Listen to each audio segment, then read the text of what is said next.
So, A Nightmare on Elm Street 3, Dream Warriors.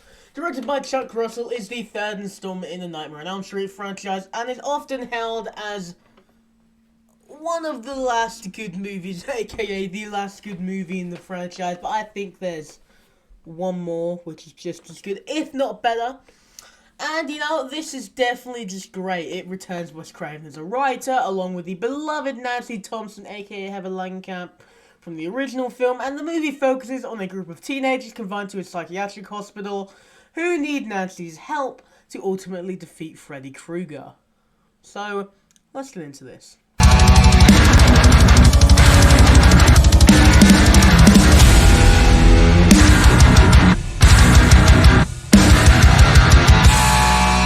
The film opens with Kristen, who is played by Patricia Arquette, a troubled teenager who suffers from recurring nightmares involving the sadistic Freddy Krueger. One night, while making a paper-mache house, which resembles the Elm Street house, which I'm pretty sure is also the house that she lives in, she falls asleep and is attacked by Freddy in her dream. Freddy manipulates the dream world, turning it into a nightmare version of her home, and, well, this ultimately ends with her being, sent to the hospital where she's, just pretty much deemed, suicidal, and she is sent there to be with other teenagers who have sleep issues, if you know what I mean. Here we meet the other central characters. Joey, who is mute. Taryn, a former drug addict. Will, who is wheelchair-bound. Jennifer, who has dreams of becoming an actress. And Philip.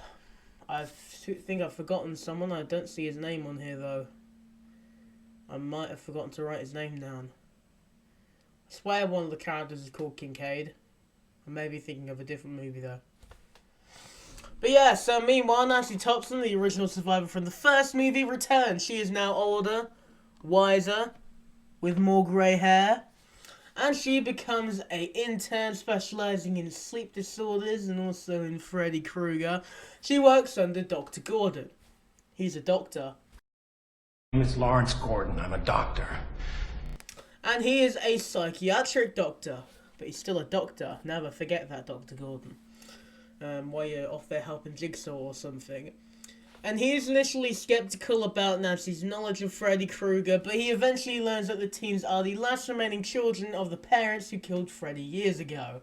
And when Kristen first meets Nancy, she panics during a group therapy session, and they pretty much just go into the same dream together. Fun times. So, they fight Freddy, they get out of the dream, and bam, it's all good again.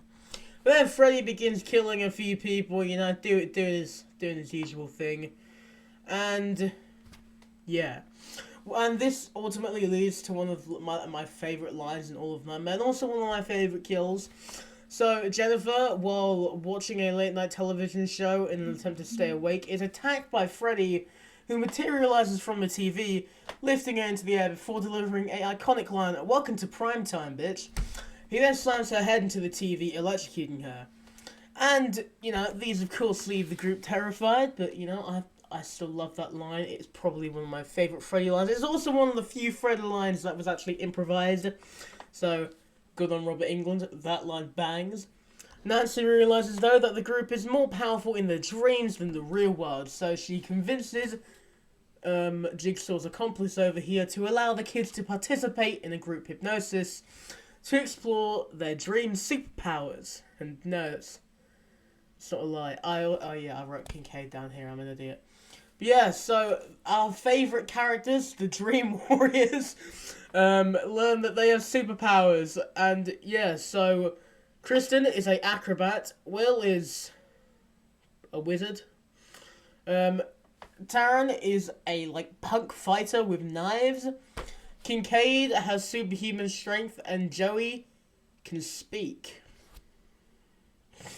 He's also pretty much got black bolt powers, every time he opens his mouth, just sonic boom. But yeah, Nancy, along with the group, figure out that Freddy has to be buried, and yeah, this just sort of goes into his origin story, which they sadly pretty much made the entire next movie. Wait, no, movie after next.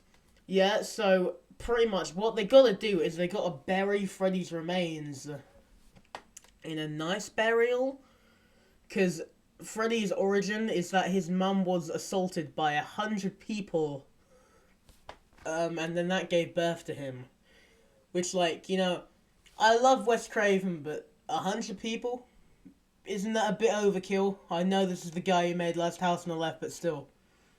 A bit overkill, mate. But yeah, so they ultimately find Freddy's remains, and because, of course, they were never properly buried, they gotta bury him, so, yeah. But then Taryn is cornered by Freddy and killed in a drug-related sequence as he injects her with needles. He turns his finger knives into finger needles. Fun times.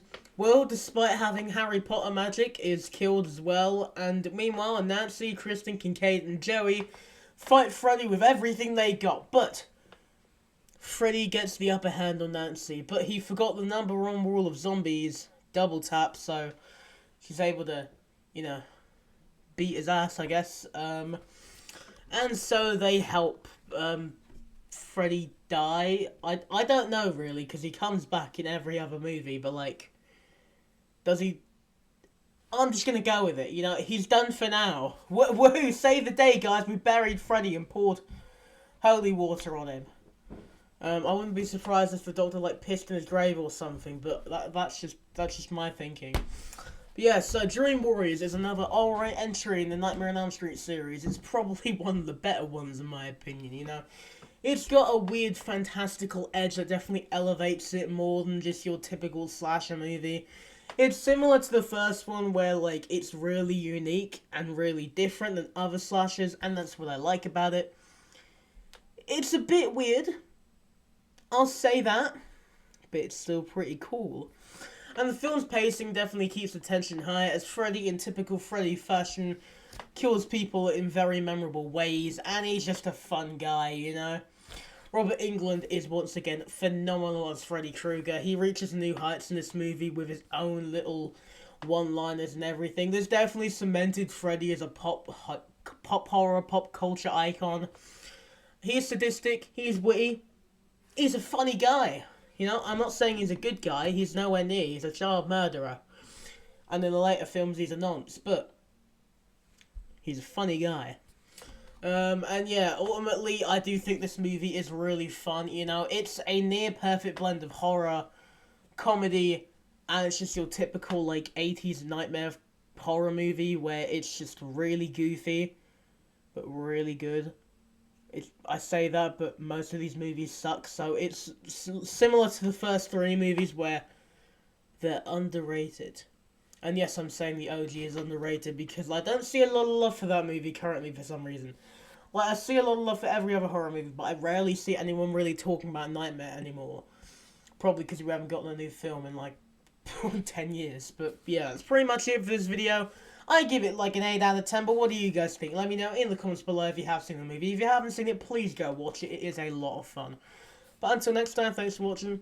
Bye-bye.